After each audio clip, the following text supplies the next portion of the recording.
آج کا چبھتا موضوع پاکستان کے مستقبل کے دو متضاد بیانیے ہیں۔ ایک جنرل عاصم منیر کا بیانیہ امید ہے اور دوسری طرف ان کا مخالف بیانیہ ہے کہ یہ ملک تباہ ہونے جا رہا ہے۔ مقبول عام بیانیہ بدقسمتی سے یہی ہے کہ پاکستان تباہ ہونے جا رہا ہے۔ روزنامہ جنگ میں آج سہیل وڑائچ کے کالم کا خلاصہ یہ ہے۔ اس کالم میں سہیل وڑائچ مزید کیا لکھتے ہیں اور ان کی یہ رائے کس حد تک درست ہے، آج اس کا ہم پوسٹ مارٹم کرنے جا رہے ہیں۔ سہیل وڑائچ جو جنرل عاصم منیر کے بیانیے کو امید اور ان کے مخالف بیانیے کو یہ ملک تباہ ہونے جا رہا ہے سے تعبیر کرتے ہیں، اپنے کالم میں لکھتے ہیں، اگر کوئی دوسری رائے کا اظہار کرے تو پھر گالیاں، ٹرولنگ اور عدم مقبولیت کا رزق ہے۔ گو منصور آج حق کا استعارہ ہے، مگر جب وہ پھانسی چڑھا تو کیا سب نے اس کو پتھر نہیں مارے تھے؟ اس کے ساتھ کھڑا تو کوئی بھی نہیں ہوا تھا۔ آج بوڑھا رائے احمد خان کھرل پنجاب میں مزاحمت کا استعارہ ہے، مگر جب وہ انگریز حاکم برکلی سے برسر پیکار تھا تو اس وقت نہ ملتان کے مخدوم شاہ محمود قریشی نے انہیں پھول بھیجے اور نہ اس وقت کے نواب خاندانوں کے کھرلوں نے، بلکہ وہ دونوں تو انگریزی سازش کا حصہ تھے۔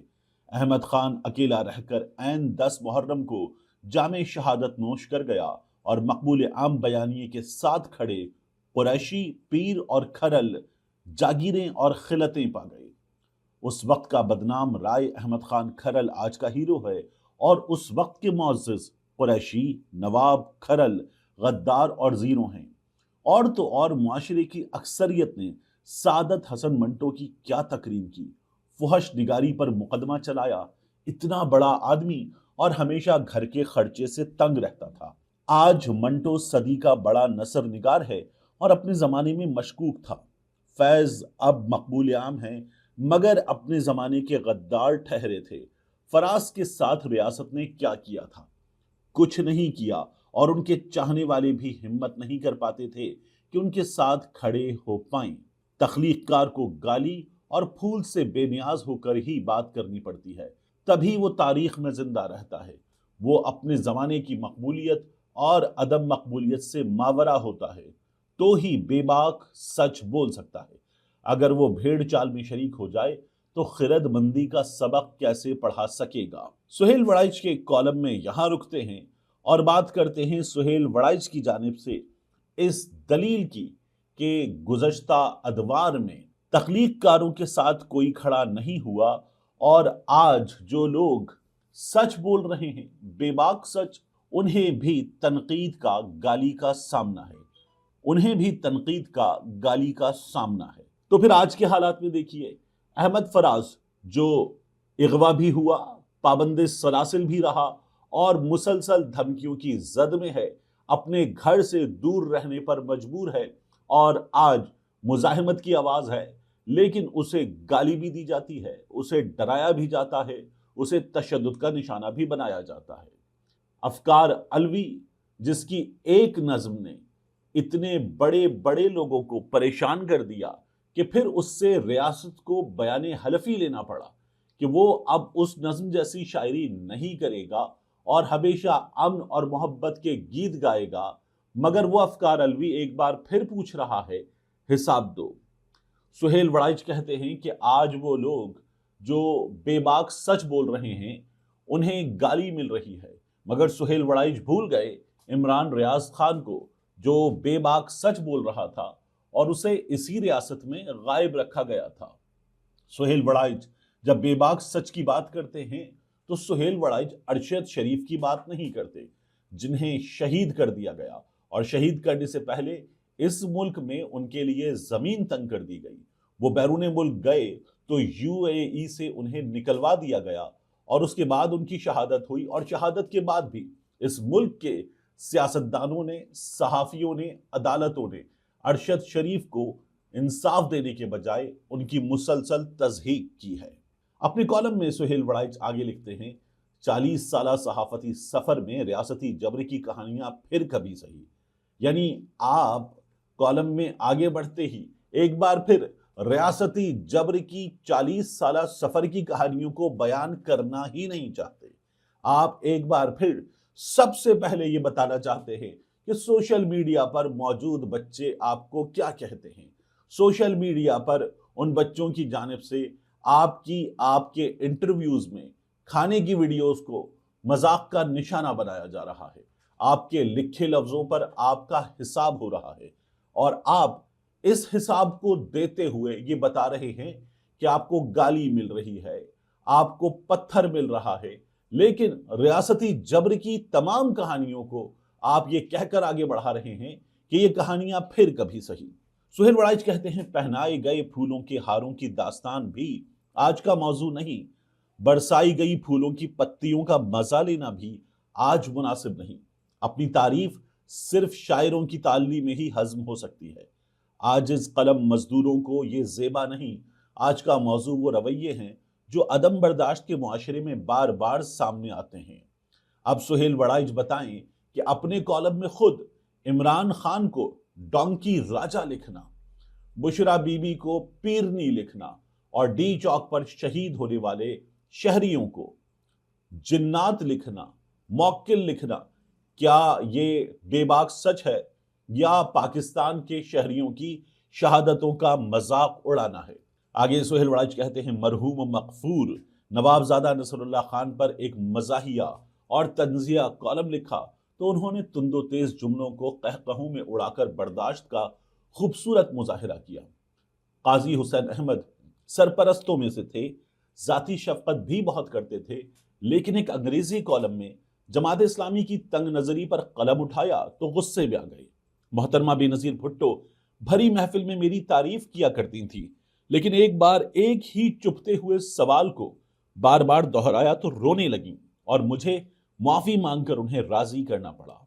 نواز شریف بھی فوراً برا مان جاتے ہیں، تنقیدی جملہ سنیں تو غصے سے ان کا رنگ سرخ ہو جاتا ہے۔ شہباز شریف تنقید برداشت کر لیتے ہیں، لیکن بعد میں گلہ گزاری اور شکایت کرتے ہیں۔ سہیل وڑائچ عمران خان کے بارے میں لکھتے ہیں عمران خان تو طنزیہ، مزاحیہ، تنقیدی تحریر یا مکالمہ پڑھ کر یا سن کر گالیوں پر اتر آتے ہیں۔ صدر زرداری بھی تحمل اور برداشت کا مظاہرہ کرتے ہیں۔ نواز شریف اور آصف زرداری میرے لہجے اور سوالوں کی نقل کر کے مذاق بھی اڑا لیتے ہیں۔ عمران خان بھی اپنے ساتھ کیے گئے انٹرویو کے واقعات اور سوالات کا ہر میٹنگ میں ذکر کرتے ہیں۔ یہاں سہیل وڑائچ بتائیں کہ کتنی بار انہوں نے نواز شریف کو ڈونکی راجا یا آصف علی زرداری کو ڈونکی راجا کہا ہو، انہوں نے کبھی نواز شریف کی اہلیہ کا مذاق اڑایا ہو یا آصف علی زرداری کی اہلیہ کی تضحیک کی ہو، یا ان دونوں جماعتوں کے کارکنان کو سہیل وڑائچ نے اپنے قلم سے تضحیک کا نشانہ بنایا ہو، شہادتوں کو تضحیک کا نشانہ بنایا ہو۔ مگر سہیل وڑائچ نے یہ سب کچھ پاکستان تحریک انصاف کے ساتھ کیا، جس کے بیانیے کو وہ یہ بیانیہ قرار دے رہے ہیں کہ ملک تباہ ہونے جا رہا ہے۔ اپنے کالم میں سہیل وڑائچ آگے فیصل واؤڈا کی بات کرتے ہیں، کہتے ہیں فیصل واؤڈا پر ایک دفعہ تنقیدی اور طنزیہ کالم لکھا، ملاقات ہوئی تو انہوں نے گلہ کیا، مگر انداز بے حد تہذیب اور احترام کا مظہر تھا۔ اب سہیل وڑائچ نواز شریف، شہباز شریف، آصف زرداری اور عمران خان کے ساتھ موازنہ بھی کر رہے ہیں تو فیصل واؤڈا کا۔ اس کے بعد سہیل وڑائچ رحمان ملک مرحوم کے بارے میں لکھتے ہیں ساری زندگی اچھے مراسم رہے، ایک بار ان کے متضاد اور خوشامدی رویوں پر کالم لکھا تو ملاقات پر مجھ سے الجھ پڑے اور الزام لگایا کہ یہ کالم ایجنسی کے کہنے پر لکھا گیا ہے۔ ہماری تکرار سن کر وہاں موجود زرداری صاحب متوجہ ہوئے اور رحمان ملک کو خاموش کروا دیا۔ اب سہیل وڑائچ اس سوال کا جواب دیں کہ کیا انہوں نے پاکستان میں موجود کسی ایجنسی کے سربراہ، پاکستان کے کسی ڈکٹیٹر کے خلاف اس طرح کی زبان، اس طرح کا رویہ اختیار کیا ہے جس طرح کے رویے انہوں نے سیاستدانوں کے بارے میں اختیار کیے؟ اس کے بعد سہیل وڑائچ کہتے ہیں اس عاجز صحافی نے کبھی کسی کا اسکینڈل نہیں بنایا، کبھی زندگی بھر برا نہیں کہا، البتہ طنز و مزاح اور شائستہ تنقید ضرور کی ہے، کوشش کی ہے کبھی کسی کو گھاؤ نہ لگاؤں، اور جوابی توقع بھی یہی ہے کہ شائستہ رویے میں ہر بات کا جواب دیا جا سکتا ہے، مگر جب خنجر اور نوکے زبان سے گھاؤ لگائیں تو عاجزوں کو بھی گھاؤ لگتا ہے۔ تہذیب یافتہ اور غیر تہذیب یافتہ معاشرے میں بنیادی فرق برداشت اور تحمل کا ہے۔ تہذیب یافتہ معاشروں میں تعریف، تنقید، طنز و مزاح سب چلتے ہیں، اسکینڈل بھی زیر بحث آتے ہیں، مگر کوئی گھاؤ نہیں لگاتا۔ غیر مہذب معاشرے میں ہر کوئی دوسرے کو گھاؤ لگاتا ہے۔ گھاؤ کا زخم گہرا ہوتا ہے جو جلدی منتمل نہیں ہوتا۔ سہیل وڑائچ کہتے ہیں تحریک انصاف اور ریاست کے ایک دوسرے کے خلاف گھاؤ پورے معاشرے کو گھائل کر رہے ہیں۔ کیا عام اور کیا خاص، ہم نے چھپے خنجروں سے ایک دوسرے کو شکار کرنے کا وتیرہ اپنا لیا ہے۔ جب تک یہ نہیں رکے گا کوئی مصالحت نہیں ہوگی۔ اب یاد رکھیے گا یہی سہیل وڑائچ ہیں جو اپنے کالم میں لکھ رہے ہیں کبھی کسی کو برا نہیں کہا، مگر عمران خان کی حکومت آنے کے بعد انہوں نے بشرا بی بی سے منسوب ایک واقعہ جناب فاطمۃ الزہرا رضی اللہ تعالی عنہ سے جوڑ کر اپنے کالم میں لکھا، اور پھر اس کے بعد بشرا بی بی کی تردید پر سہیل وڑائچ کو ان سے معافی مانگنا پڑی تھی۔ سہیل وڑائچ ایک بار پھر ان دنوں بشرا بی بی اور عمران خان کی تضحیک پر مبنی کالم لکھ رہے ہیں، مگر دعویٰ مسلسل یہی ہے کہ عمران خان اور ان کی جماعت ان کے ساتھ ناانصافی کر رہے ہیں۔ سہیل وڑائچ کو پاکستان تحریک انصاف یہی جواب دے سکتی ہے کہ آپ ہی اپنی اداؤں پہ ذرا غور کریں۔